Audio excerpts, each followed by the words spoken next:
بسم الله الرحمن الرحيم تبارك الذي جعل في السماء بروجا وجعل فيها سراجا وقمرا منيرا والصلاة والسلام على رسول الله صلى الله عليه وسلم وما بعد tumwebaza wekitiibwa Allah tabaraka wa taala akyatuwangaziza okutuuka olwaleero. Bannaffe bangi betwatandika nabo omwezi guno ogw'ekitiibwa ogwa Ramadan olwaleero nga tetuli nabo. Kyabbeeyi gwe nange Allah ekyengera kyatwadde eky'obulamu okubanga tukyasobola okubeerako kyetukola mu mwezi guno ogw'ekitiibwa ogwa Ramadan. Nabwe kityo tumusaba ow'ekitiibwa Allah tabaraka wa taala byonna byetugezezaako okussa mu nkola mu mwezi guno gw'ekitiibwa abeere nga abikkiriza, atuwemu empeera esinga okubeera ennungi fi dunya wal akhira. Musaba w'ekitiibwa Allah tabaraka wa taala asse ebyengera n'emirembe ku mukama waffe Nabi Muhammadi sallallahu alaihi wasallam. Yakuuka ensonga okuba nti nze naawe olwaleero alhamdulillah twenyumiriza mu kyengera ekisinga okuba ekyebbeeyi, nga teriyo Allah kyagenda kuwa nga kyenkanankana oba nga kisinga eddiini eno ey'obusiraamu. Allahumma salli wa sallim ala nabiyina Muhammad. Olwaleero lwakubiri nga bweri poroguramu yaffe ti buli lwakubiri tubeera n'eddalusi ey'okuddamu ebibuuzo ne Sheikh Abbas, director wa Mukono Islamic Institute, nga mubuuza nga bwatwanukula. So nabwe kityo n'olwaleero biidhnillah tugenda kubeera nga tutambula ne programu eyo biidhni subhana wa ta'ala. Nga tetunaba kugenda mu kibuuzo ekisooka inshallah, agenda sooka ababuuzeeko بإذن الله. إن الحمد لله نحمده ونستعينه ونستغفره. أعوذ بالله من شرور أنفسنا وسيئات أعمالنا. إنه من يهدي الله فهو المهتدي ومن يضلل فلا هادي له. وأشهد أن لا إله إلا الله وحده لا شريك له. وأشهد أن سيدنا وحبيبنا ومولانا محمد صلى الله عليه وآله وسلم abatuliriza n'abatulaba mwenna twala omukisa guno babuuzaako nti assalamu alaikum wa rahmatullahi wa barakatuhu. Wa alaikum assalamu wa rahmatullahi wa barakatuhu. Butereevu tugende ku kibuuzo ekisooka biidhnillah. Ekibuuzo kigamba nti assalamu alaikum wa rahmatullahi wa barakatuh. Alaikum assalam wa rahmatullah. Sheikh, singamba nga nsaala nenerabira okusoma tahiyatu eya wakati, okugeza nsaala dhuhuri nenerabira tahiyatu eya wakati nensituka. Sheikh, bwe mmala swala nkola ntya? Essala ina ebintu bino wammanga, ina shuruutu. Essala nebeera ne kye bayita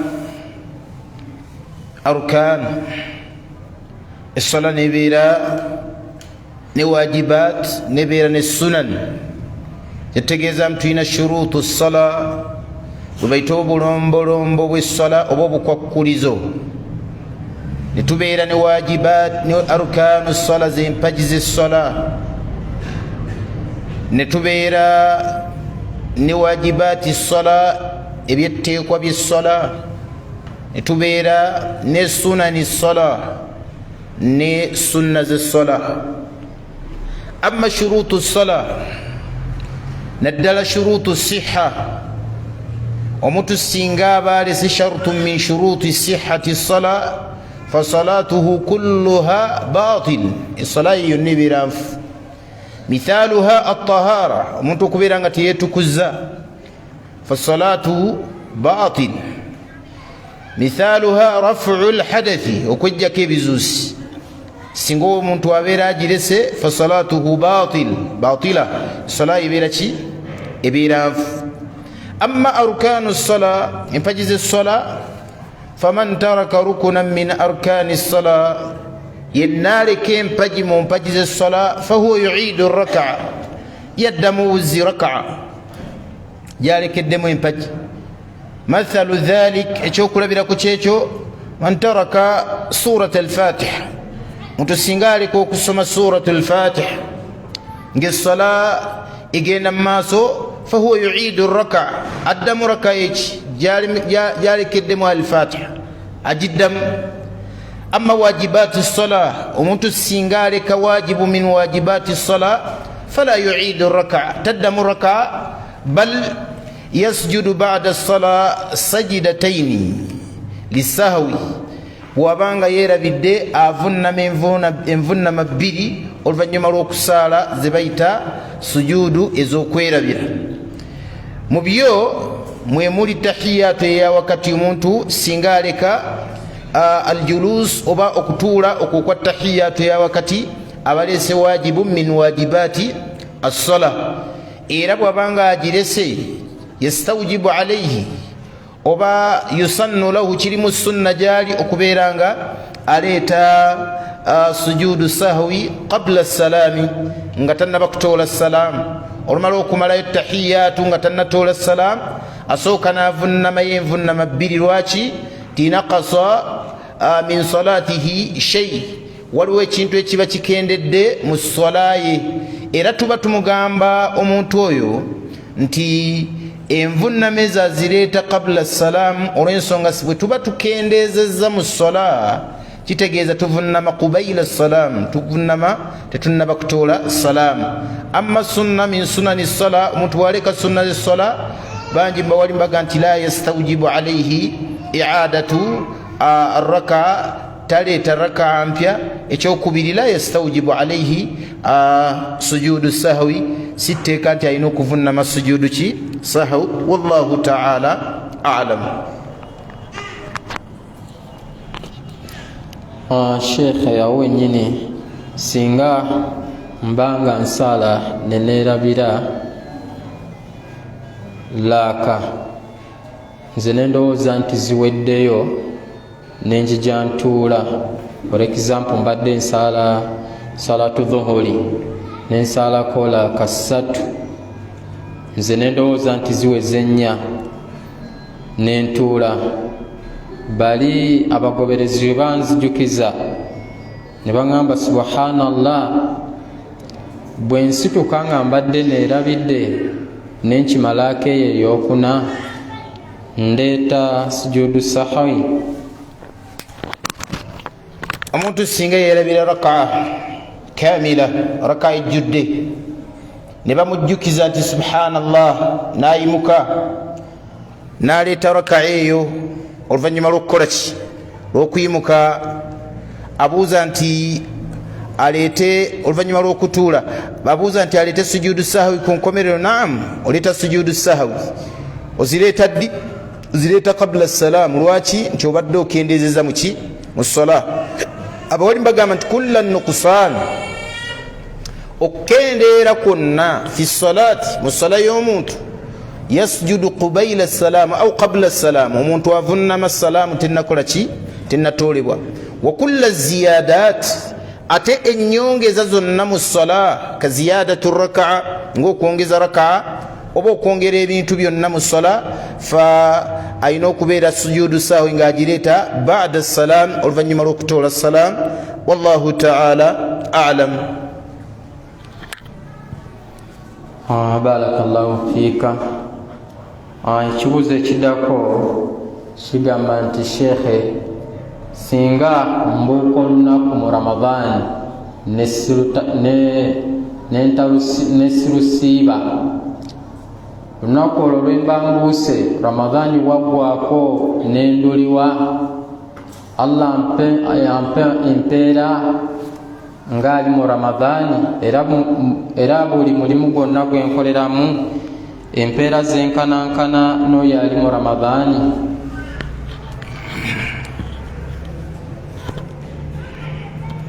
إذا أفطر شخص في رمضان متسنغا سيبلك رمضان لعذري nga waliwo ensonga lwaki asiibulukuse min aadhaari shariya mu nsonga shariya zigagenda ziteekawo mithaalu dhalika assafar ng'omuntu okugenda ku lugendo wa mithaalu dhalika almarad n'ekyokulabirako kyekyo omuntu okubeera omulwadde faman kaana minkum maridan aw ala safari faiddatu min ayamin ukhar yenna omulwadde oba ali ku lugendo allah yamuga nti aliwe ng'olugendo lukoze ki luweddeko ramadaani eweddeko oba aliwe wabanga badde mulwadde aliwe nga ramadaani eweddeko bwatyo allah bwagamba kati webeera nga ensonga shar'i nga ensonga eri min al a'dhaari shariya mu nsonga eza sharia omuntu oyo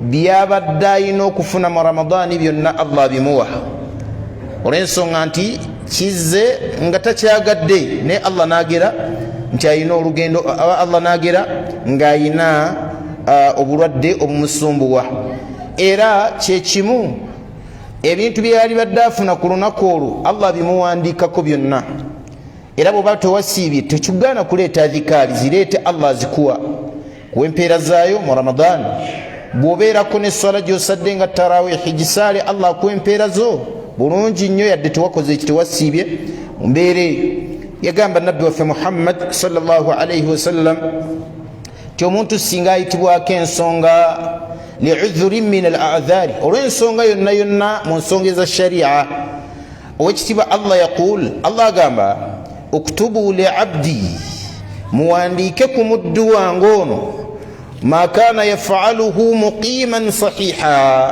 byabadde akola nga muqiman nga si mutambuze sahihan ng'omuntu oyo mulamu amakulu byonna ebikuyitako ng'oli mulwadde allah agaba bikuwandiikeko wal ilmu inda allah.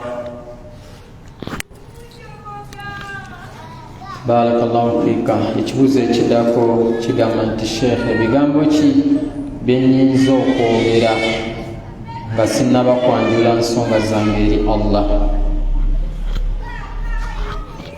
omuntu bw'aba tannaba kwanjula nsonga ze eri allah yani fi dhalika ddua ategezaamu okusaba ani allah asooke kwogera bigambo ki ebigambo ebyo nabbi waffe muhammad sallallahu alaihi wasallam ebiyigiriza esookera ddala attahmid hamdulillahi tabaraka wataala oba hamdulillahi tabaraka wataala ategezaamu okutenderezani allah tabaraka wataala مثال ذلك الحمد لله رب العالمين والصلاة والسلام على رسول الله صلى الله عليه وسلم وبقى الحمد لله رب العالمين الرحمن الرحيم مالك يوم الدين ونالتا ثم الصلاة والسلام على رسول الله صلى الله عليه وآله وسلم mutu yenna agenda okusaba eddua yitiriza okutendereza allah wathanau alaihi bima huwa ahluhu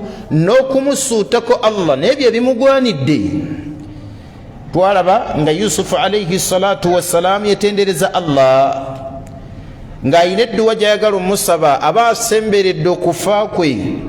yusufu alaihi salatu wassalam yasuuta allah n'amutendereza n'ebimugwanidde era obiraba mu surati yusuf aya ya 31 yagamba owekitiibwa allah tabaraka wataala yusufu yagamba nti rabbi allah wange qad ataitani min almulk allah wampa obufuzi waallamtani min ta'wili alahadith nonjigiriza okuvunula endooto naga nti fatira alsamawati walardi ay allah gwe mufuzi gwe watandika w'amagulu omusanvu n'ensi omusanvu anta waliyi fi dunya wal akhira allah gwe mukama wange tunuulira ekigambo waliyi gwe mukwano gwange gwe mukama wange fi dunya wal akhira ku nsi kuno ne bwe naaba nzijulukuse kyava asimbula eddua naga tawaffani muslima allah nkusaba onzijulule nga ndi muki nga ndi musiraamu wa alhikni bisalihin onteeke mu balongoofu. kitegeeza ki omuntu agenda okusaba edduwa sooka otenderezeko Allah tabaraka wa taala. Ensonga era eyo yennyini nabbi waffe Muhammad yakikozesanga, yasookanga n'alaga Allah ubudiyatuhu, okubeera nti ye abdu lillah, muddu wa Allah, nga tannaba kusaba dduwa. Allahumma inni abduk, ay Allah nze ndi muddu wo, ibnu abdik, ndi mutabani w'omuddu wo Abdallah, kyeyali ategeeza ibnu ammatik, ndi mutabani wani wa muzaana wo Amina, nasiyati biyadik, akawompo kange kali mu mikono gyo, gwomanyi ngeri ki gy'osobola okukyusakyusaamu ebindiko Allah, siina authority yonna ku mubiri gwange, kyeyali ategeeza nasiyati biyadik madin fiya hukumuk, Allah ontambulizaako okulamula ko nga bw'oyagala. Bw'olamula olwaleero Allah nveewo gwomanyi, bw'atyo nabbi bwe yakolanga. Bw'olamula mbeerewo Allah gwomanyi, bw'olamula mbeere mulamu Allah gwomanyi, bw'olamula mbeere mulwadde Allah gwomanyi. nasiyati biyadik madin fiya hukmuk adilun fiya qadauk, kyosalawo Allah kyonna gyendi. Allah yagamba nabbi waffe Muhammad sallallahu alayhi wasallam nti nsiima busiimi. Allah tabaraka wa taala nabbi kyaba musaliddewo asiima busiimi. adilun fiya qadauk, ay Allah oli mwenkanya ku kyonna kyoba onsaliddewo, nkimanyi kyoba osazeewo Allah oli mwenkanya gye nti. Bwe yamala nabbi waffe Muhammad sallallahu alayhi wasallam nga mazoga nti madin fiya hukmuk adilun fiya qadauk, atandika okusimbula edduwa agamba nti as'aluka Allahumma, Allah nkusaba bikulli ismin huwa lak, ate n'ateekawo ekiramu bye tukozesa okusaba, naga nti kusaba Allah nga nkozesa buli linnya lyonna lye weetuuma Allah. biismin bikulli ismin huwa lak, n'erinnya lyonna lyoyina Allah, sammayta bihi nafsak, nga gwe walyetuuma Allah, aw anzaltahu fi kitabik, obanga Allah walissa mu kitabo kyo Qur'an, aw allamtahu ahadan min khalqik, obanga oyina gwe waligiriza Allah mu bitonde byo, aw istatharta bihi fi ilmi alghaibi indak, oba Allah nga werekereza erinnya eryo nobeeranga liri mu byekwese mu irimu gyoyina. Kyava asimbula edduwa nabbi n'agamba antajala alqur'ana rabia qalbi, Allah nkusaba ofuule Qur'ani nga yebeesabeesa omutima gwange mu nnaku gye nnina ku bantu bano abansumbuwa, mu nnaku gye nnina nkusaba Allah tabaraka wa taala ofuule Qur'ani nga yebeesabeesa omutima gwange. wa nuura sadiri, era nga kyekitangaala ekimulisa mu kifuba kyange. wendaba ekizikiza Allah mu mutima gwange mbeere nga ndabawo kitangaala ne Qur'ani. wajalaa huzni, Allah nkusaba Qur'ani ene ebeere nga yembikkulako ennaku gye nnina okuva mu bantu bempangala nabo.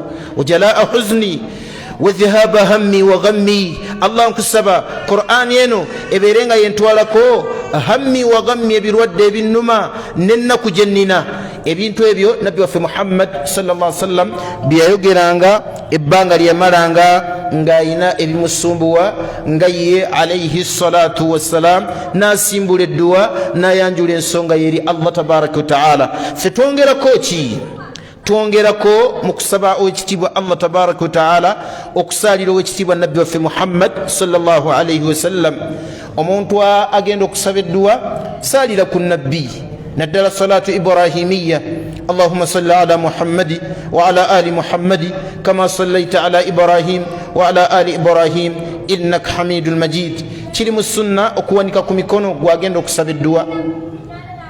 nabbi agamba omusajja oli eyamaliriza okusaala n'awanikirawo emikono, nagati ya haza, owange gwe, ahmidillaha, tendereza Allah, thumma salla alayya, oluvannyuma nsaliraako.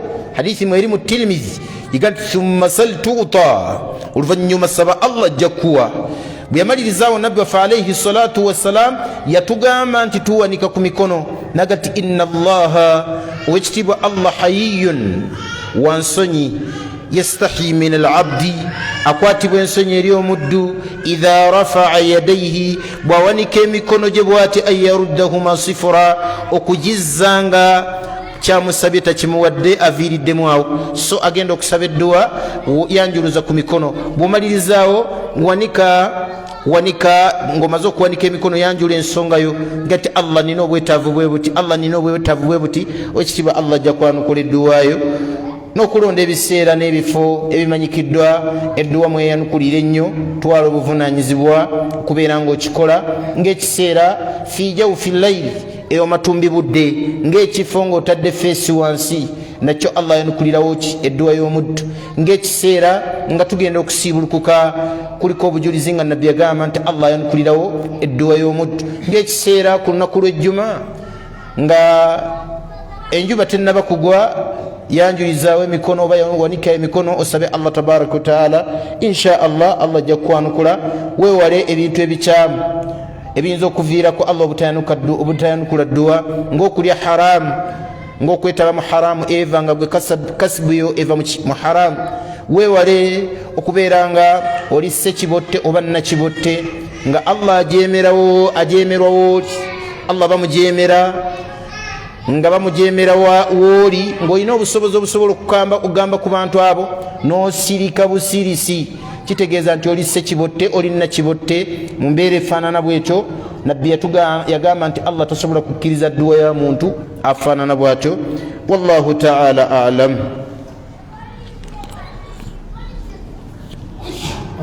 sheekh ono agamba nti allah yatugamba nti tumusabe ajja kutwanukula naye nsabidde allah ebbanga ekituufu sinnaba kufuna byensaba.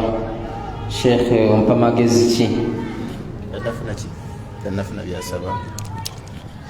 omuntu bw'abanga tannafuna kyasaba tumugamba istamir, genda mu maaso n'okukola ki n'okusaba olw'ensonga nabbi waffe muhammad sallallahu alaihi wasallam yatugamba nti allah yanukula edduwa y'omuddu ebbanga lyamala malam yastajil, ebbanga lyamala nga tapapapapa kulinda nataij oba kulinda results ez'edduwa. allah ajja kukwanukula tukakasa walau baada hin naye buli baddi naye weegendereze mu byokola. waliwo ebintu omuntu byasobola okukola nga byetukonyeeko nga bisobola okuziyiza edduwayo allah okujanukula. ekyokubiri nti waliwo oluusi ne byetuleseeyo ng'omuntu okwesiba ennyo mu bidaat allah atuuka ekiseera nga takyayanukula ki duwayo ne tawuba zo nga allah tazikkiriza nga bwe kyajja mu hadithi ti inna allaha ihtajaba, allah yateeka ejjiji li ahli lbida wakati wa munabida hatta yadaa bidatahu okutuusa nga alesewo. inna allaha ihtajaba taubata almubtadi, allah yateeka ejjiji ku tawuba y'omuntu azuula mu ddiini hatta amakulu allah tasobola jikkiriza hatta yada taubatahu okutuusa nga aleseeyo bida hatta yada bidatahu okutuusa nga aleseeyo okuzuula kwe muki mu ddiini. tusaba allah tabaraka wataala atutaase. amina ya rabbana. ekibuuzo ekiddako kigamba nti sheekh embuuza bw'ofanga toli musiraamu ne bakumazaawo ebbanga ku nsi malayika zitandikirawo okukukolako oba zikulinda ne bamala okuyiwako ettaka? aqulu wabillahi tawfiq. ensonga ezikwatagana n'okubuuza kw'abamalayika ebibuuzo amurun ghaibi, nsonga eyekwese. naye owekitiibwa nabbi waffe muhammad sallallahu alaihi wasallam yagaa nti al abdu idha wudia fi qabrihi, omuddu bw'ateekebwamu ettaka yatihi malakani, malayika bbiri zimukola ki zimujjira, aswadani azlaqani, malayika ezo nga zirimu olwa bbulubbulu n'olwa bulaaka, amakulu zibeera nkambwe ennyo ate nga zaddugala zirimu n'olwa bbulubbulu. bwatu byegamba nabbi waffe muhammad sallallahu alaihi wasallam. zimubuuza ebibuuzo ebyo zimubuuza man rabbuk, zimubuuza man nabiyuk, oba man hadha arrajulu alladhi bu'itha fikum, baleta nabbi muhammad ne bamubuuza nti omusajja ono yatumwa gye muli yani. ekirala bamubuuza kye bayita eddiini ye y'obusiraamu, ma diinuk. ekibuuzo ekyali badde ng'ekyokuna omuntu bamubuuza bakibuuza mukkiriza yekka ti wama ilmuka, ng'obyanukudde ennyo munnaffe waate irimu wagijjawa, n'abeera ng'abyanukula nga bwe yayigiriza nabbi waffe Muhammad sallallahu alaihi wasallam. Amma qawlu y'abantu bakubuuza ma kitaabuka ma ikhwanuka ma qiblatuka hadha lam yanussu alayha ad-dalil wa lam yunqal 'ani an-nabi sallallahu alaihi wasallam fil adillati as-sahiha. Ebyo tetwabifuna ku nabbi waffe Muhammad sallallahu alaihi wasallam mu bujulizi obutuufu ng'atugamba nti bakubuuza ma qiblatuka, kibulayo ki, wama diinuka, bakubuuza wama kiblatuka wama ikhwanuka wama imamuka. Ebyo si bituufu. So mu mbeera efaanana bwetyo tugamba nti omuntu bw'abanga abuuziddwa ebibuuzo bamubuuza ebyo bisatu, wakuba mwanukule, bamubuuza ebyo bisatu, ekyalibadde ng'ekyokuna bakibuuza mukkiriza yekka, bakibuuza mukkiriza yekka eyakkiriza ow'ekitiibwa Allah tabaraka wa taala, nga bamubuuza nti wama ilmuka. Kati ono abuuza nti singa bakulwisaawo okubuuza malayika zikutandikiraawo, la paka bwoteekebwa mu kabbuli. Wabula ekyokubiri, omuntu asobola okuba nga waali awo Allah waageze kabbuli ye weeri, tekigaana kumukolako bibuuzo ebyo. Allah ayinza okuba nga kabbuli y'omuntu agigereddaawo, oba mu lubuto lwa musota, oba muki, oba mu lubuto lw'ekyennyanja, oba mu lubuto lw'engo. Kisobokera ddala Allah okuddira kabbuli y'omuntu ng'eri omu, nga bwe kyajja mu suratu Yusuf ng'owekitiibwa Allah tabaraka wa taala agamba,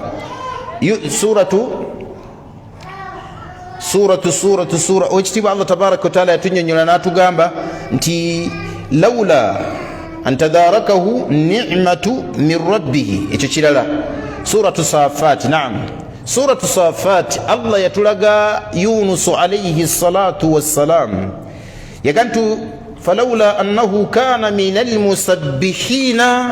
Omusajja oyo Yunus tabeera mbeera mu bantu abatendereza ennyani Allah, yaganti la labitha fi batunihi ila yawmin yub'athun. Allah yali mulese mu lubuto lw'ekyennyanja okutuusa olunaku lw'okuzuukira.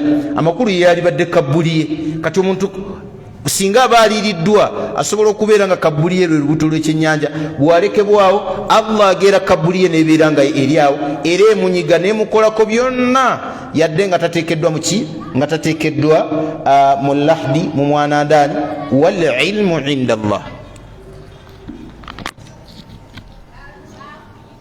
Sheikh alona agamba nti kituufu mu kabuli eriyo musota. القبر قد يكون حفرة من حفر النيران كما قال عليه الصلاة والسلام، وقد يكون روضة من رياض الجنة.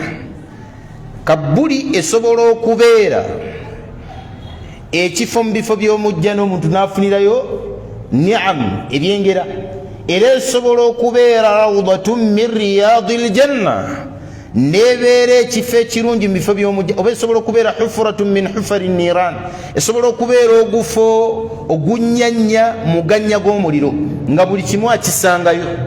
Bw'atyo nabbi bwe yayigiriza Muhammad sallallahu alayhi wasallam. Kati kyaga nti kituufu wabeerayo omusota? Naam, wabeerayo omusota singa omuntu abeera mwononefu, era omuntu eyagaana okusaala, omuntu eyagaana okusiiba, Allah yamugereranga asanga omusota. Omusota ogwo gwayogerwako nga guli aqra, omusota ogwo guyina ekiwalaata, ekyokubiri lahu zabibatan, guyina emitwe emeka? Ebiri. Gwa bulabe nnyo ku muntu eyakola ebikyamu. Sallallahu ataasa ebibonezo bya kabuli. Nabbi waffe Muhammad sallallahu alayhi wasallam teyavanga mu ssala okujjako nga yeekingiriza ebibonezo bya kabuli. Allahumma inni a'udhu bika min adhabi alqabr wa min adhabi jahannam wa min fitnati almahya walmamat wa min sharri fitnati almasihi ad-dajjal. Yasabanga Allah mutaasa ebibonezo bya kabuli. Ye yali akimanyi nti gyebiri. Ekyo kiraga thubutu adhabi alqabr, kiraga okunywera kw'ebibonezo by'omu kabuli. Firaunu alayhi laana yagamba owekitiibwa Allah ku ye nti annaaru yu'raduna alayha, omuliro bagubalaga, bagubaleetera ku makya n'olweggulo, babaleetera ebibonezo by'omuliro ku makya n'olweggulo. Firaunu n'abantu be olw'okubeera nti baali bajeemu, saba Allah taasa obujeemu. amina ya rabbana. Sheikhe, kituufu nti abakazi abeesala ku mulembe gwa nabbi Yusufu alayhi salaam kyekyaviirako ffe okubeera n'ebiseera mu bibatu? نقول وبالله التوفيق لم يثبت دليل من كلام النبي صلى الله عليه وسلم على أن هؤلاء النسوة تولي وبجولز وبلغانتي أبشار أبو bino ebintu twali tetubiina naye byajjamu bulwakusala ngalo kyebakola ekyo. Lam yathbutu dalil, tetulina bujulizi bunywevu butuufu nga nabbi atuyigiriza ekyo, wabula byogerebwa mu israiliyat nga bigambibwa nti abakyalo oluvannyuma lw'okwesala kwe kujja kw'ebiseera, naye tetulina bujulizi butuufu nga nabbi waffe bw'atugamba. Barakallahu fi wafiika barakallah. Sheikhe, wamma kituufu nti bw'obeera mu swala n'omala okusoma al-Fatiha mbu osobola okusomerawo eddua then after n'osoma essuula eddako? La, tetulina bujulizi. Nabbi yamalanga al-Fatiha ng'asomawo eddua, wala si kituufu. Nabbi yamalanga okusoma al-Fatiha ng'asomerawo ssuula ndala eddako, ng'asomerawo suratu yonna gy'alabye eddako, era bwe bujulizi obutuufu bwe tuyina. Ekyokubiri, nabbi sallallahu alaihi wasallam oluusi bwe yayitanga ku aya y'omuliro, ista'adha min allahi min adhabi nnar, yasabanga Allah mu kusoma essuula ezo, yasabanga Allah ng'ayise ku aya y'ebibonerezo amutaasa ebibonerezo. Bwe yayitanga mu aya y'ejjana, bw'atyo sahaba bw'anyumya teyagiyitangako okuggyako ng'asaba Allah amuweki amwejjana. Ekyo kyalabwako mu bigambo by'abatusookawo nga babyogera nti nabbi Muhammad yabikolanga. Amma okumala al-Fatiha nti somewo eddua tetukimanyi nti nabbi waffe Muhammad sallallahu alaihi wasallam yakiyigiriza. Wabeera n'obujulizi fala ba'sa. Sheikhe, saba kuntangazaamu tekituufu singa oba ng'ozadde abaana ne bawera 7 nga tobasaliranga akiika, osobola okubagatta lumu n'obasalira ente? Min al-ulama man ra'a dhalik, mu bawalimu waliwo abalaba ebyo nga balaba nti omuntu akkirizibwa asobola okusala ente. Waliwo abalaba nti olwokuba nabbi waffe sallallahu alaihi wasallam yagamba nti kullu mawlud, buli mwana yenna azaalibwa, uhurika anhu ddamu, tusobola okubeera nga tumusalira tumuyiira musaayi. Bo tebaga nti nente gubeera musaayi, wabula abayogera ekyo ate nabo bagamba nti buli mwana yali badde ayibwa musaayi amakulu ntente. Abayogera ekyo bagamba buli mwana yali badde asalibwa ki ntente, bw'oba osazeewo kuyiwa ki musaayi.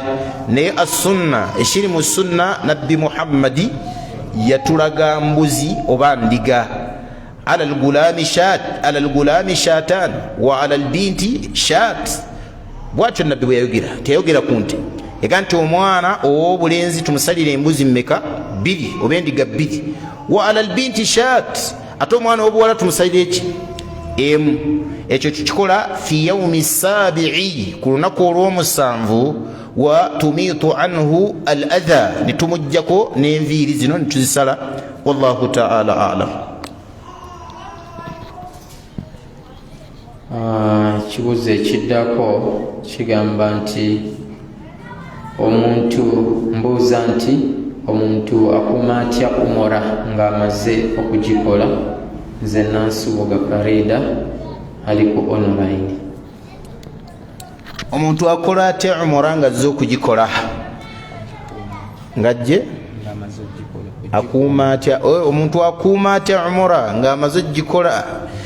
Barakallahu fihi. Omuntu bw'abanga ayagala okukuuma hijja oba umura ye, akitegeere nti alina okwewala muharramat, alina okwewala ebintu ebiriki haramu, naddala kabaira dhunubi, agazambi agaki aganene. Omuntu akola umura nadda mu shiriki, kiba kitegeeza umura yekoze eki? Efudde. Nkiddamu, omuntu akola umura n'akola shiriki, umura ye bekoze eki? eba efudde. Kitegeeza ne shiriki okuddayo mu kuwabya ennyimbe, ng'okimanyi nti okuwabya ennyimbe ki shiriki. Tutegeeza ne shiriki tutegeeza omuntu okudda mu kumala abalo, kitegeeza nti umura yefudde. Omuntu kitegeeza ne shiriki okusamira, okugenda ku balaguzi abasamize, okweraguza, kitegeeza nti umura yekoze eki efudde. So ikitanib weewale agazambi ago gandikuttira umurayo. Tusaba Allah tabaraka wa taala akukuumire umurayo. Amina. Shekhe, saba kuntangazaako ku minzaani Allah gyagenda okozesa okupima emirimu gyaffe ku yaumul kiyama. Almizan, kyebayita mizan, tutegeezaamu ekipimo. Allah tabaraka wa taala kwagenda okubeera nga yadau fiha amala almuminina walkuffar, kwagenda otteeka emirimu gy'abakkiriza, sayyi'uha wa hasanuha, emirungi n'emiki n'emibi. Minzaani eyo eyina ebiteeno, nga minzaani ow'ekitiibwa Allah tabaraka wa taala yagitutegeeza mu Qur'an fi gayri aya wa fi gayri sura, mu aya seemu ate si mu ssuura emu.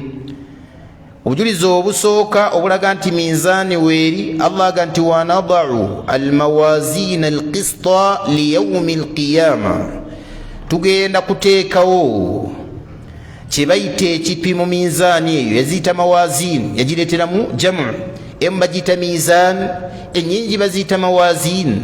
wanadau almawazina alqista, mawazini ezo Allah tabaraka wa taala yaga nti za bwenkanya amakulu, teriyo Allah gwagenda kulyazaamanya nga bwe kyajja mu ssuula y'emu yeeyo.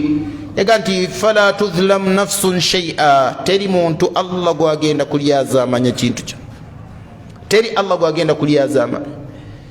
Kyavaaga nti wa in kana mithqala habbatin min khardalin atayna biha, ne bwe kiribeera kyenkanankana mpekeya nfuufu oba mpekeya kalo nga bamwe boogera, atayna biha, Allah agenda kukireeta ku minzaani.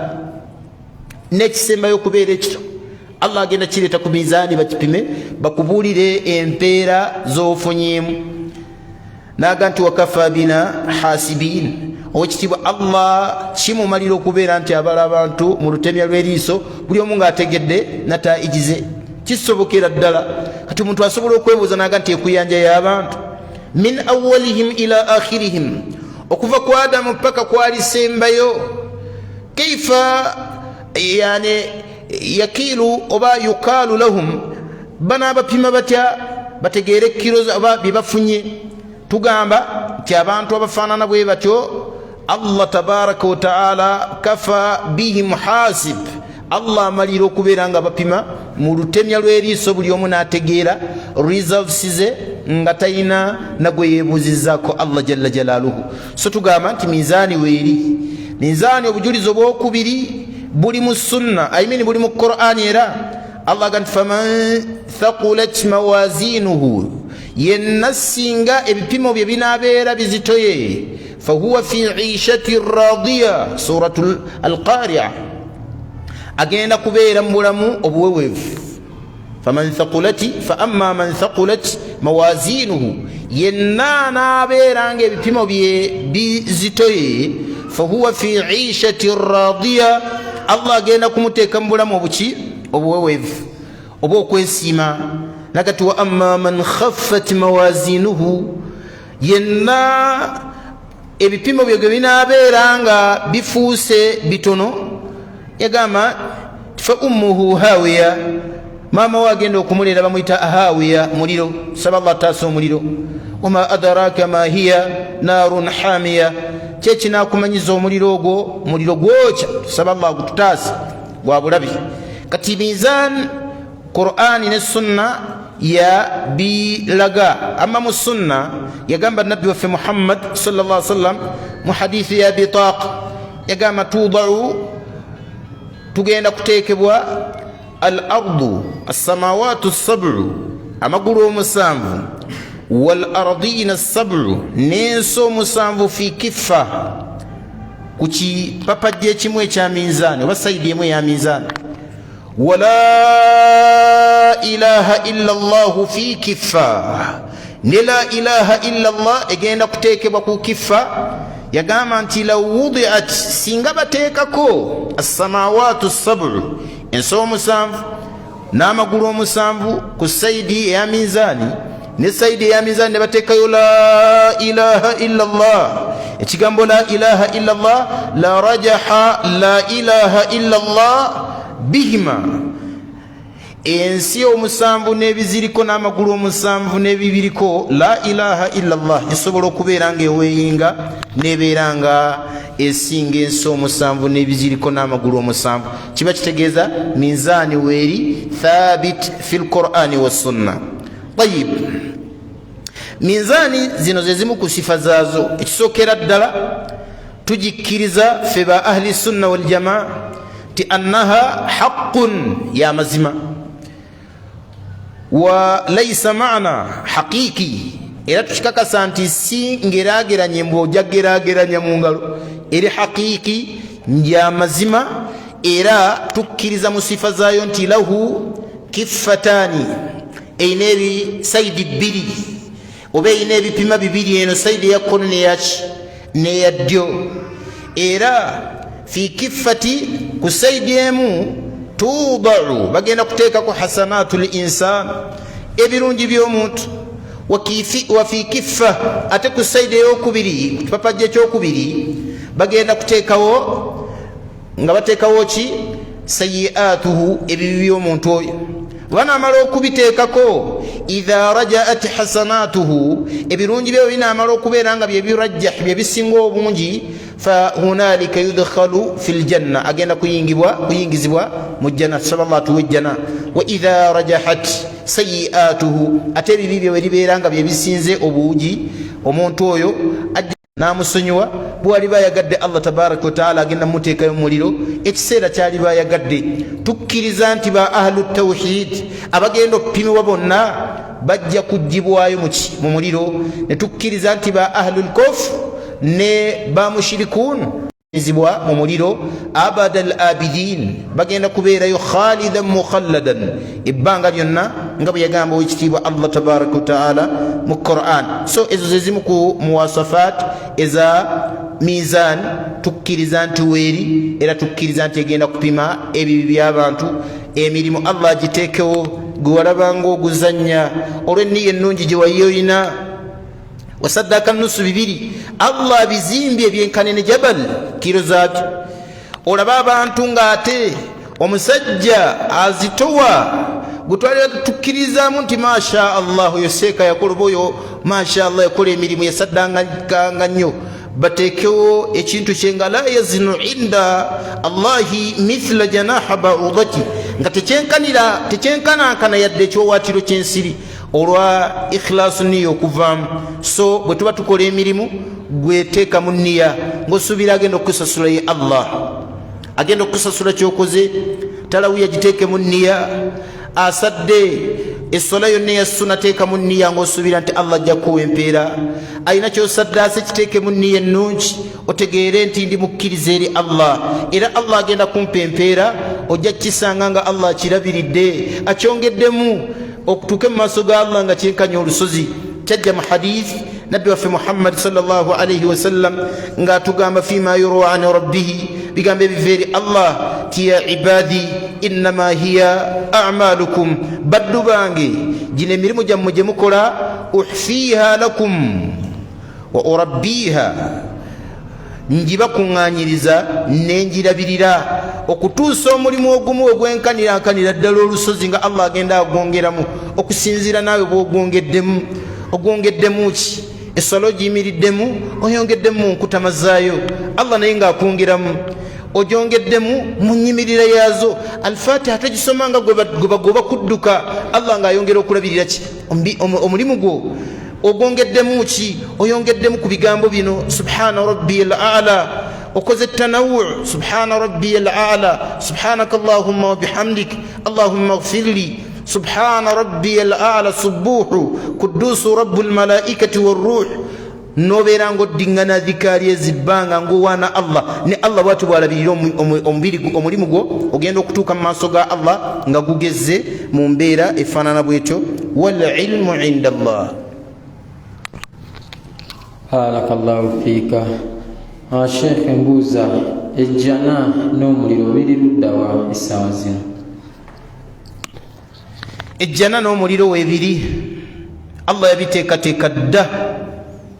obujulizi obulaga ekyo Allah aga nti wasaari'u ila maghfira min rabbikum wa jannatin arduha as-samawati wal ard u'iddat lilmuttaqin. mwanguyirize nnyo bakkiriza mmwe okukola emirimu egibasonyisa Allah n'emirimu egibayingiza ejjana. emirimu egyo egibayingiza ejjana Allah tabaraka wa ta'ala yagiteekateeka dda lilmuttaqin, eri awo erindiridde baki bamutya. ate obujulizi obulaga nti omuliro nagwo weeguli Allah aga nti inna jahannama kanat mirsada. omuliro gwe bayita jahannamu guli awo gulinze gwesunga n'okwesunga. gwesungira baani? littagina maaba labithina fiha ahqaba. gulindiridde abajeemu batagiya bafirawuna n'abakola ebikolwa ebyo. gulindiridde abashiriku. saba Allah ataase shiriki agamba nti littagina maaba. gulindiridde abajeemu nga bwe buddiro bwabwe. labithina fiha ahqaba. bagenda guwangaliramu alhukbu miati ebikumi n'ebikumi by'emyaka. la yadhuquna fiha barda wala sharaba. waqfatan qalila, okuyimirira ku katono ku aya eyo ega nti la yadhuquna fiha barda wala sharaba. tebagenda kukomba ku kantu konna kanyogoga yadde ekyokunywa kibeere nga kyokyayo kyamu, tebagenda kifuna. abawali bagamba ebyokunywa bye bategeezaamu ebyokunywa ebimanyikiddwa ebya bulijjo ebiweebwa abakkiriza nga bwe kyajja mu aya.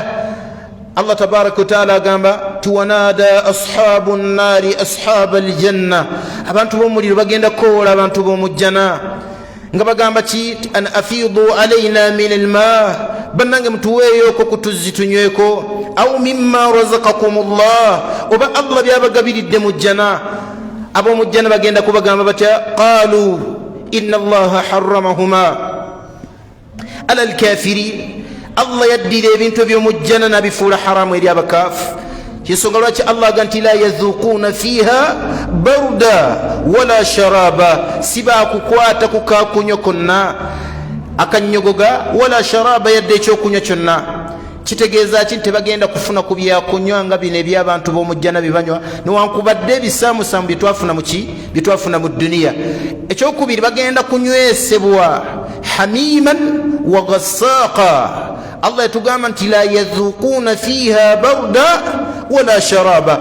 n'agamba with exception yateekawo ki? yagamba illa hamiman wa ghassaqa, okujjako olweje amazzi nga bw'oba oganywedde nga bwe kyajja mu suratu Muhammad wasuqu bima'in hamimin. bagenda kunywesebwa amazzi lweje. faqatta'a am'aahum, bwe gagenda mu byenda gabikutulakutula ne bifuuka bulere. saba Allah ataasa omuliro. mazzi agagenda okunywesebwa abantu b'omu muliro Allah agenda kubawa amazzi lweje. faqatta'a am'aahum, gakutulekutule ebyenda gufuuke obulere.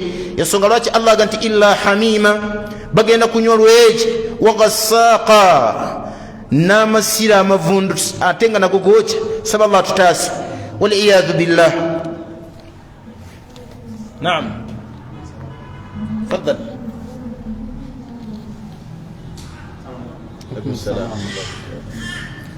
ekibuuzo ekiddako kigamba nti sheekhe, wamma omuntu akuŋŋaanya abantu okusoma edduwa, kituufu nti afuna empeera z'okuliisa ku lunaku olwo? edduwa ez'okukuŋŋaana ng'enkuŋŋaana eyo emanyikiddwa ey'ekinabbidaa eyawa nokuŋŋaanya abantu bateekawo omuliro bateekako obubaani ne bapoyitinga n'olunaku nanyini gikuŋŋaana ne bw'aba ataddeko mmere Allah amuddiza namuga twala bibidaa byesaagala kyajja mu hadith nga nabbi agamba ti man amila amala yenna akola omulimu laysa alayhi amruna nga tekuliiko njigiriza yaffe amakulu nga si bwe tutyo bwe twagukola fahuwa radd Allah agamba ntukwata ebirimu byesaagala twala hadithi endala naga nti man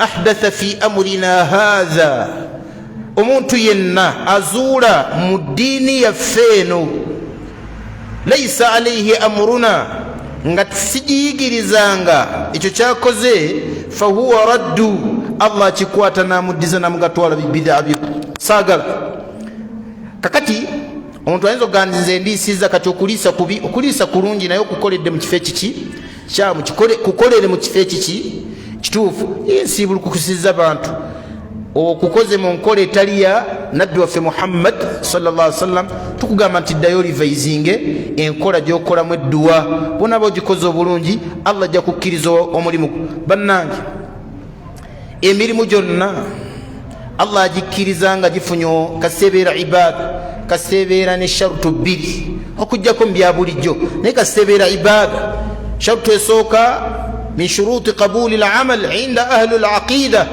esookera ddala egamba al-ikhlas ikhlasu nniya okukola omulimu ng'ogukola ku lwa Allah ekyokubiri mu Allah byakkiriza okubeera nga byatunuulira okukola omulimu gwo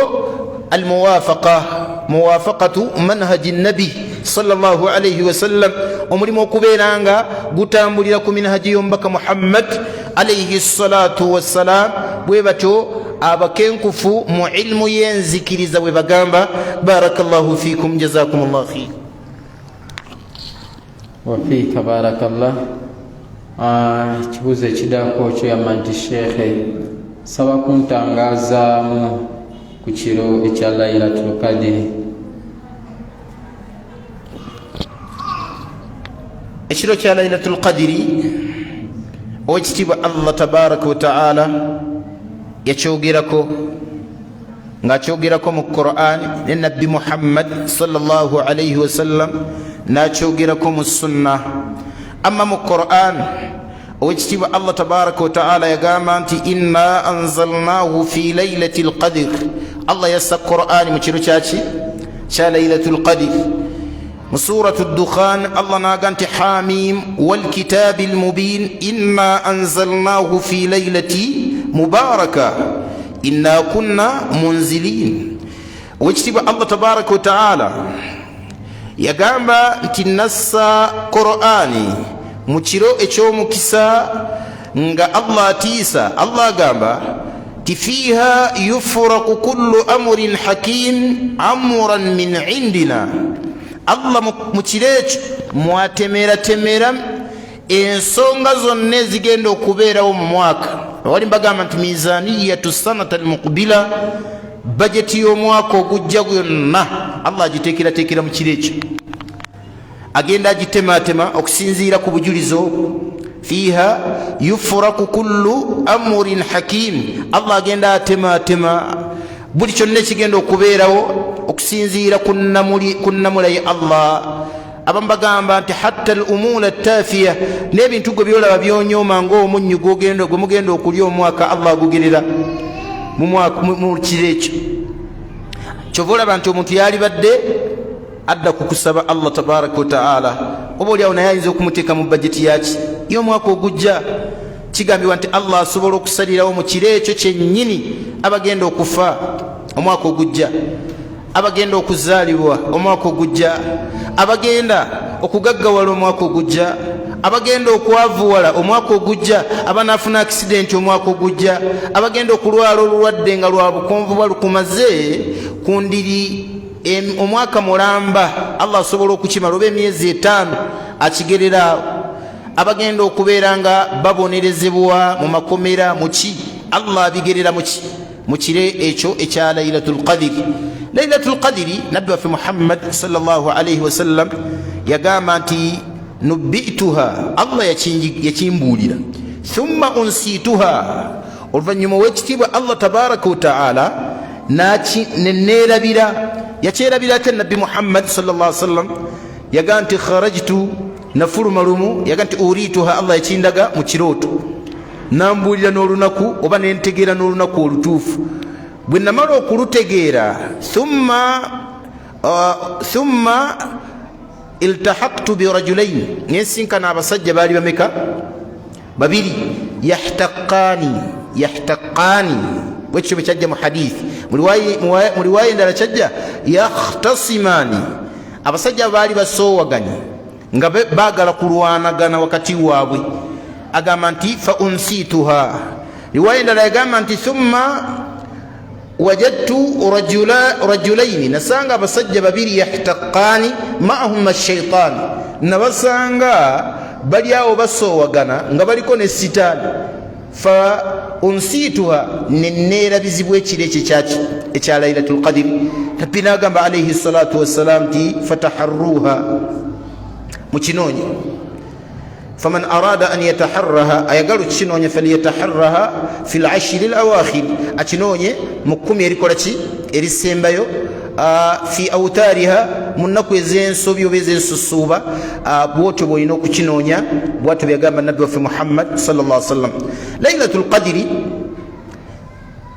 abamu kuba wali baalaba nti yantakilu mu sunna oba mu hikima eyaliwo lwaki Allah yagera nabbi Muhammad n'akyerabira bagamba nti yantakilu min layili ila layili kisobola okuva mu mwaka guno ne kibeera mu kiro kirala okujja ne kibeera mu kiro kirala bwe batyo bagamba bawali lailatul qadiri mu bo mulimu Imaamu Malik alayhi rahmatullah oba bamalikiya bwe batyo balaba nti yantakilu lailatul qadiri min al-layli ila layli era mulimu ne Imaamu Thawri naye alaba nti lailatul qadiri esobola okuva mu kiro negenda mu kiro ekirala ne mu bo aboogere mulimu Imaamu Ahmad bin Hanbal fi riwaya alabira ddala nti lailatul qadiri esobola okuva mu kiro negenda mu kiro ekirala okusinziira ku mwaka era mulimu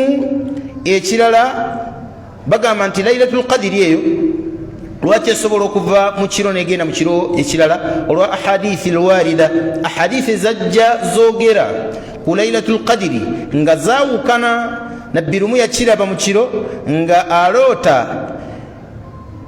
nga kyekiro kyennyininyini nga avunnamye enkuba yatonnya nnyo nga avunnamye nga n'obuufu bw'ettaka buzze ku kyenyi kye ne kikeera ku makya ng'ekiro ekyo kyabirimu kimu nabbi Muhammad sallallahu alaihi wasallam n'avunnama basahaba nga amaze okubalooterera ne balaba athara ttini obuufu bw'ettaka ly'enkuba nga buli mu feesi ye ne bategeera nti ekiro kya lailatul qadiri kibeerawo nga 21 kati bo balaba nti ekiro ekyo kya 21 ate imaamu bamuyita sahaba Abdullah ibn Abbas ye jazama wa azama yanywera nasiba n'ogwa waggulu naga nti lailatul qadiri ekiro kya lailatul qadiri hiya lailatu as-sabi' wal 20 kyekiro kya 27 naye n'aleeta n'obujulizi nekibeeranga ye imaamu gwe bayita Imaamu Malik, Imaamu Ahmad bin Hanbal ne Imaamu Athawri Sufyan Athawri balaba nga lailatul qadiri esobola okubeera nga yantakilu min layla ila layla hasba huduri sanawat okusinziira kujja kw'emyaka mwaka bwe gujja guno esobola okubeera mu kiro kirala omwaka oguddako ne kibeera mu kiro kirala ensonga ey'okubiri ye qawlu egamba nti lailatul qadiri thabitin fi al-ashri al-awakhir lailatul qadiri ebeerawo mu 10 erisembayo wa fi autariha mu nnaku ezawitiri la yantakil tesobola kukola ki kubeera nga ejjulu kukambwe eve mu kiro naye ebeerawo mu kiro kitya kimu era aboogera ekigambo ekyo bagamba nti yadde ebeerawo mu kiro kimu la naarifu ayu lailatin hiya tetumanyi ayatu lailatin hiya tetumanyi kiro kyekyo abagamba ekigambo ekyo mwe muli Imaamu al-Auza'i kigamba ne Imamu Ibn Hazm ne Imamu Shafi'i alayhi rahmatullah. Imamu Shafi'i yalaba nti laylatu al-qadr thabit nyev fi al-ashr al-awakhir mubire 10 ebisembayo la yantaqilu min laylati ila layla teva mu kira tegenda mu kiroki kirala. Era alaba Imamu Shafi'i nabo abakkiriza mu eki ti laylatul qadri ebeera mu kiro kimu ekibeera sabi wala 20 ebeera mu sabi naye la nadir min ayati layla tetumanyi kiro kikyekola kibeeramu. Era nabo baleeta obujulizi ku nsonga eyo. Wallahu ta'ala alam. Ekyasinga okubeera nga kinywerako jumhuru ahli al-ilm nti kisobokera ddala ssebo laylatul qadri an yantakil min laylati ila layla, kisobola okuva mu kiro ne kigenda mu kiro ekirala. Era ye hikima eri wabweru w'ekigambo oba eri mu kigambo kya nabbi sallallahu alaihi wasallam okubeera nga nti taharruha fil ashr al awakhir 10 lyonna gwekola ijtihadiyo leka kugamba nti nja kulondamu ekiro kitya kimu. Wallahu ta'ala a'lam. Barakallahu fika. Allah yabarik. Sheikh, kibuuzo ekirako kigamba nti singa nsaddakira mukadde wange nina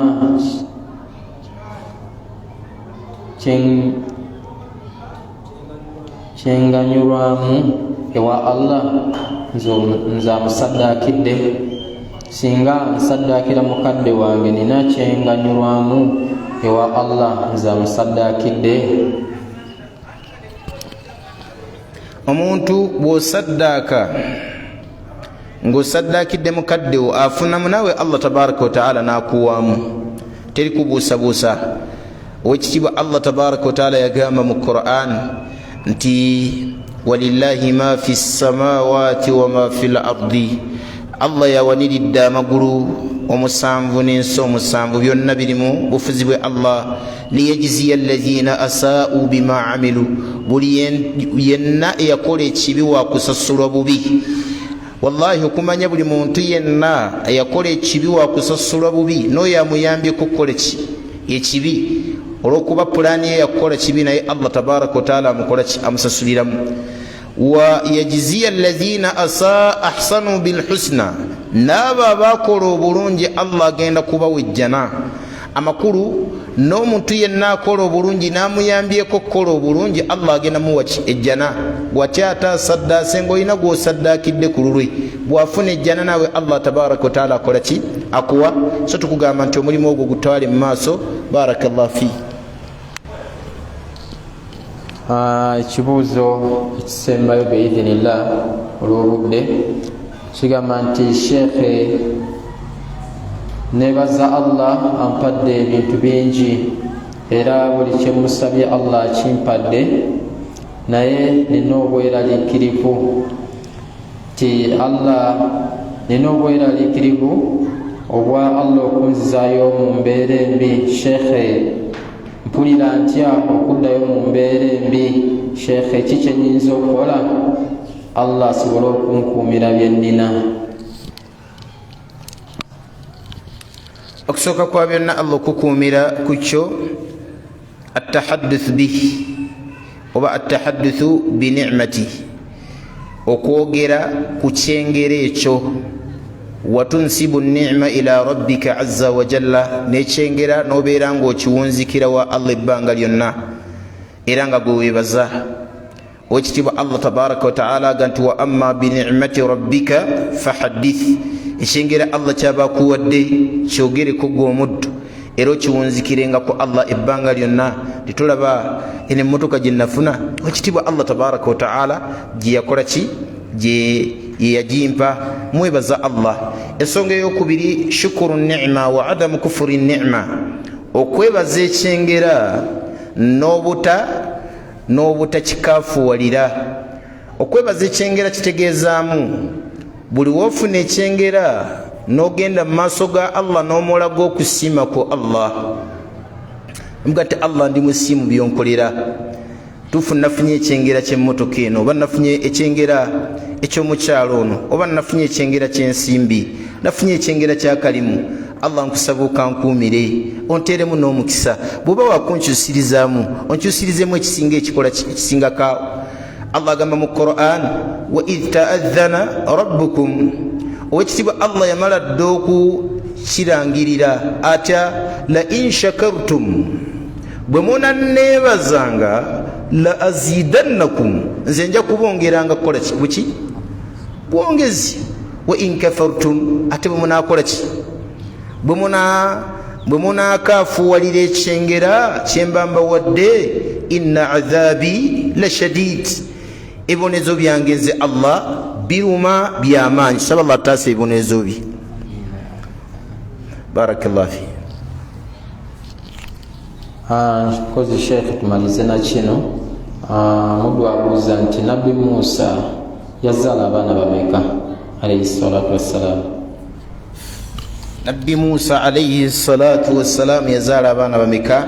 Abaana Musa byazaala tujja kubatandikirako omulundi ogujja insha Allah. La astahdiruhum, sikyabajjukira. Barakallahu fi barakallahu fikum. Tubebaza mwenna awaddeyo akadde ne mubeera nga muwuliriza ebigambo Sheikh ebyatutuusizaako olwaleero. Abatudde wano omuzikiti n'ababadde ku online, benna tusaba ekitiibwa Allah tabaraka wa taala abeere nga atusasula empeera esinga okubeera ennungi fi dunya wal akhira. Wa barakallahu fikum. Assalamu alaikum wa rahmatullahi wa barakatuh. Wa alaikum assalam.